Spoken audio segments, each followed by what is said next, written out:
Hello friends, आज इस video में हम लोग लोन अगेंस्ट प्रॉपर्टी के बारे में कुछ जानकारी लेने की कोशिश करेंगे। जैसे कि लोन अगेंस्ट प्रॉपर्टी क्या होता है, ये इसमें कौन कौन से डॉक्यूमेंट्स आपको लगते हैं, ये किन पैरामीटर्स के ऊपर डिपेंड करता है, बैंक्स किन कैलकुलेशन के ऊपर आपको लोन देती है और इसमें क्या रेट ऑफ इंटरेस्ट लग सकता है। ये कुछ बातें हम इस वीडियो में जानने की कोशिश करेंगे। तो जल्दी से इस वीडियो को शुरू करते हैं। सबसे पहले लोन अगेंस्ट प्रॉपर्टी क्या होता है। जब भी आप बैंक में लोन लेने जाते हैं तो आपके सामने दो ऑप्शंस होते हैं। एक होता है सिक्योर्ड लोन एंड सेकंड होता है अनसिक्योर्ड लोन।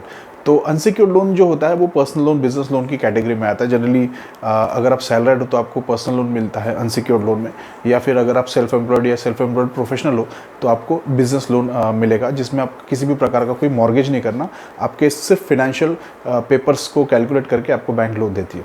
और दूसरी जो कैटेगरी है वो है सिक्योर्ड लोन की।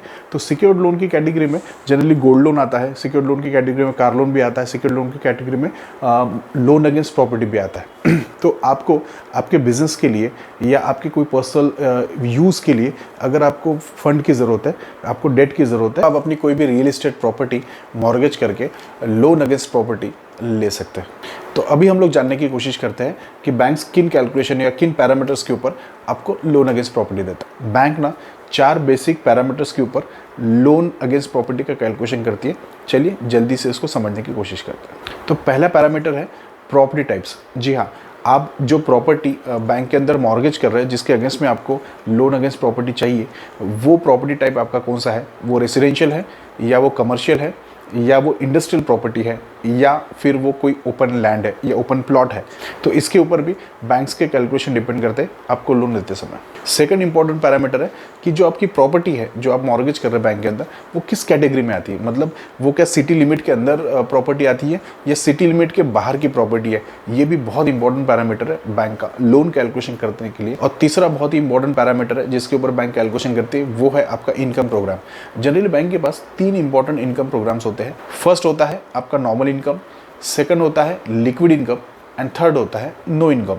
नॉर्मल इनकम मतलब जनरली फिनेंशियल जो पेपर्स होते हैं उसको कैलकुलेशन करके आपके नेट इनकम के ऊपर जो लोन कैलकुलेट होता है वो हो गया नॉर्मल इनकम।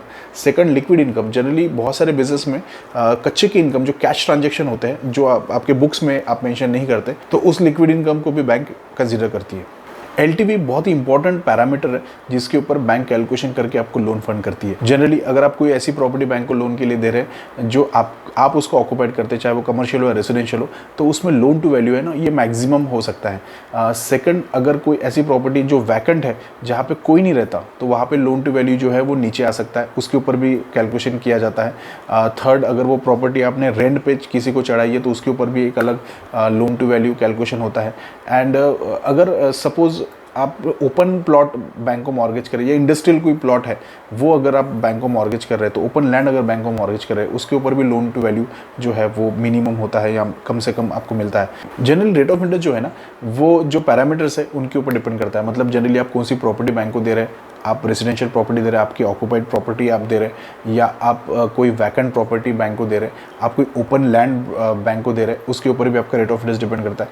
सेकंड, आप किस प्रोग्राम में, मतलब किस फाइनेंशियल इनकम प्रोग्राम में आप लोन ले रहे हैं। आप फाइनेंशियल में मतलब नॉर्मल इनकम प्रोग्राम में लोन ले रहे हैं तो आपको मिनिमम से मिनिमम रेट ऑफ इंटरेस्ट मिल सकता है। अगर आप लिक्विड प्रोग्राम में लोन ले रहे हैं तो थोड़ा सा ज़्यादा रेट ऑफ इंटरेस्ट हो सकता है। अगर आप नो इनकम प्रोग्राम में लोन ले रहे हैं, मतलब सिर्फ प्रॉपर्टी वैल्यूएशन के ऊपर आप लोन ले रहे हैं, तो आपका रेट ऑफ इंटरेस्ट और हायर हो सकता है। एंड थर्ड जो है LTV, अगर आप मैक्सिमम LTV स्ट्रेच कर रहे हैं तो उस पे ऊपर भी आपका रेट ऑफ इंटरेस्ट डिपेंड करता है। अगर आप मिनिमम LTV ले रहे हैं तो इसके ऊपर भी आपका रेट ऑफ इंटरेस्ट डिपेंड करता है। आपके लोन अमाउंट के ऊपर भी आपका रेट ऑफ इंटरेस्ट जो है वो डिपेंड करता है। अगर आप कम से कम लोन ले रहे हैं, मतलब आप 50 लाख से उसके नीचे का आप अगर लोन ले रहे हैं तो आपको मैक्सिमम रेट ऑफ इंटरेस्ट मिल सकता है। आप जितना ज़्यादा बड़ा लोन लेंगे उतना कम रेट ऑफ इंटरेस्ट आपको होते जाएगा। तो आपके लोन अमाउंट के ऊपर भी आपका रेट ऑफ इंटरेस्ट जो है वो डिपेंड करता है। उसके बाद जाते हैं हम लोन अगेंस्ट प्रॉपर्टी के लिए क्या क्या डॉक्यूमेंट्स लगते हैं। लोन अगेंस्ट प्रॉपर्टी में क्या क्या डॉक्यूमेंट्स लगेंगे, तो मैंने डिस्क्रिप्शन में इसकी कंप्लीट लिस्ट दी है।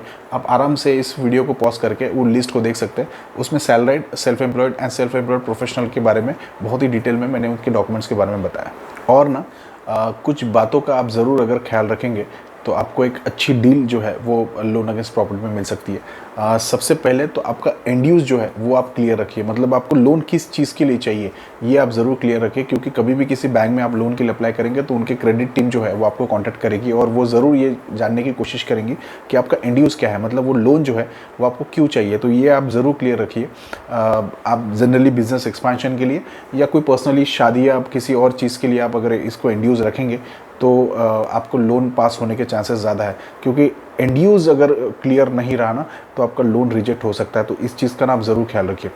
सेकंड जो इम्पोर्टेंट पॉइंट मैं आपको ज़रूर डिस्कस करूँगा वो है कि कभी भी आप लोन अगेंस्ट प्रॉपर्टी आप लेने जाए तो आप ज़रूर कंपेयर कीजिए अलग अलग बैंक्स को। ऐसा नहीं कि आप किसी एक बैंक के एग्जीक्यूटिव ने आपको कांटेक्ट किया और आपने उसको पेपर्स दे दिए और वहाँ से लोन ले लिया और पास हो गया।